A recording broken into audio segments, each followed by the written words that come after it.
project first started after Dr. Holden held an assembly about his trip to Chennai last February. In that assembly, he told us about how he visited St Ebba school, what he saw and what his experiences were. After this, I thought I'd like to get involved, and thus the project was born. All three of us used our contacts, parents, friends, family, you name it, and soon we had a large amount of donations ready to send out to India. Dr. Holden kindly offered us the money raised at last year's charity day, which you all contributed to, and thank you very much, by the way. With this, we were able to book and arrange the container to ship everything out to Chennai. Soon, after a bit of hard work, it was all booked. But then, the really hard work began. We had to gather all the shelves, chairs, tables, books, and anything else to be sent in the container at school, ready for us to load up.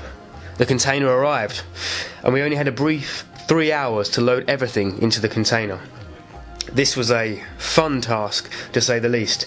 We had to arrange everything such that it all fit in, but also so the weight was spread as evenly as possible, otherwise it might topple over the crane at the port. Luckily, we got it all in, and it wasn't long before we could close the container doors for them to be opened next in Chennai at St Ebba School. The school's full name is the Church of South India Girls Higher Secondary School.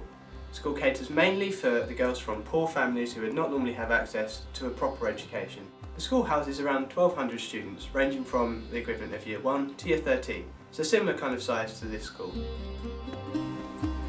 When we arrived in Chennai, I think all three of us were surprised to see the school. The main building was fantastic, a huge L-shaped structure housing classrooms, the school office areas, and of course the soon-to-be library in the basement.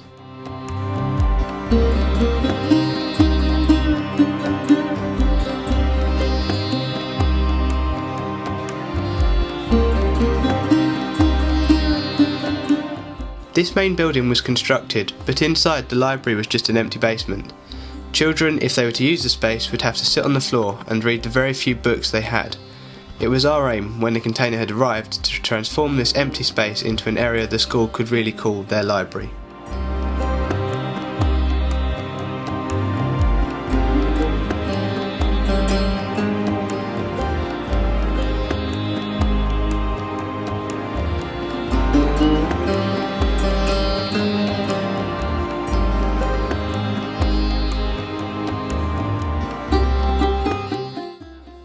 The story behind the container was quite interesting.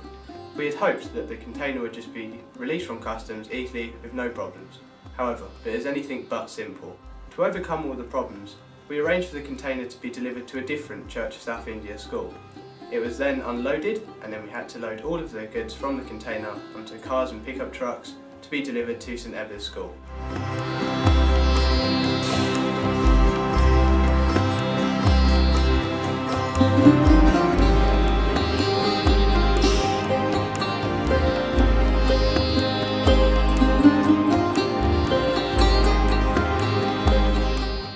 Once the container was unloaded, the first task was to figure out how to assemble the shelves.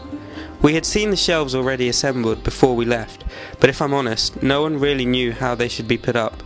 After a bit of trial and error, we had our first shelving unit up, and then it was just a case of getting all the others assembled as soon as possible.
Of course, another thing we had to sort out was where to position each of the shelves, where to put the tables, chairs and so on.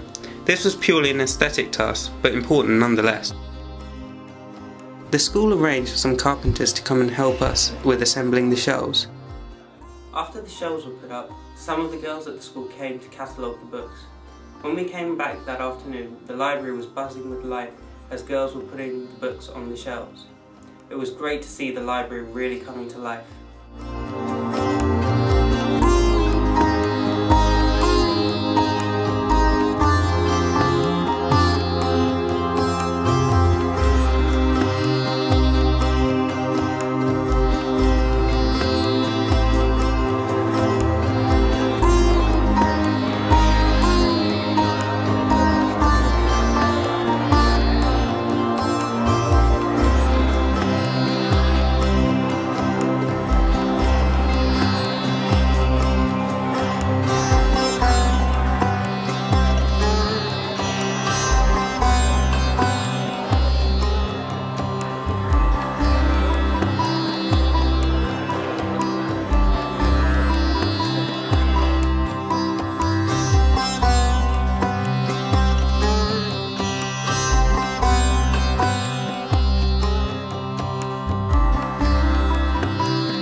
On the Friday evening before we left, we had the library dedication ceremony. The purpose of this was for the bishop to come, see the library, bless it and say his thanks. It seemed like the majority of the teaching staff attended, with some of the girls and of course the headmistress and the correspondent. It was very much quite a humbling occasion to see the gratification of people in reality just like us.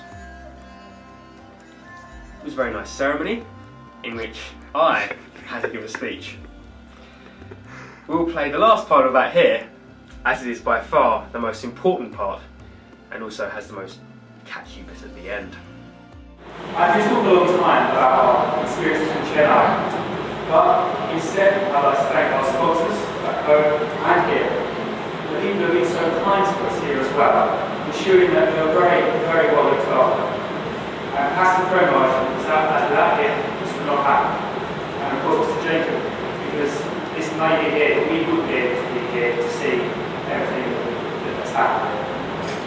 So, I'd like to say, all three of us, to the teachers and to the students of St Ebba's, I'd like to welcome you to your library.